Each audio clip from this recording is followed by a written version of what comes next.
ఈరోజు మన వీడియోలో అయితే మీరు ఎప్పుడైనా కొర్రలతో పులగం తిన్నారా? నేనైతే ఇలా అయితే తయారు చేశాను. కొర్రలతో ఎలా తయారు చేశానో ఈ వీడియోలో అయితే చూడండి. నైట్ అంతా మీకు తగినంత కొర్రలు అలా తీసుకొని నానబెట్టాలి. ఆ తర్వాత ఉల్లిపాయ, పచ్చిమిర్చి, టమోటా అవన్నీ వేసుకొని బాగా కుక్ చేయాలి. చెక్క, మొగ్గ, యాలుక్కాయలు, మిరియాలు అవన్నీ తీసేసుకొని దాంట్లో వేసేసుకొని వేయించుకోవాలి. బాగా వేగిన తర్వాత మనకి తగినంత వాటర్ అలా పోసుకుంటే ఆ స్మెల్లే మంచి స్మెల్ అయితే వచ్చింది.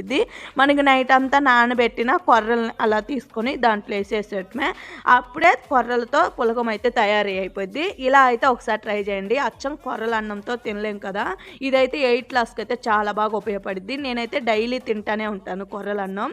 అచ్చం కొర్రలతో అయితే తినలేము, ఇలా అయితే ఇంకా బాగా టేస్టీగా అయితే ఉంటుంది. మీకు కూడా ఈ వీడియో బాగా ఉపయోగపడుతుందని చెప్తున్నాను. మీరు కూడా ఇలా ఒకసారి ట్రై చేయండి, షేర్ చేయండి, సబ్స్క్రైబ్ చేసుకోండి. ఇలాంటి ఇంకా మంచి మంచి వీడియోలతో మీ ముందుకు వస్తా.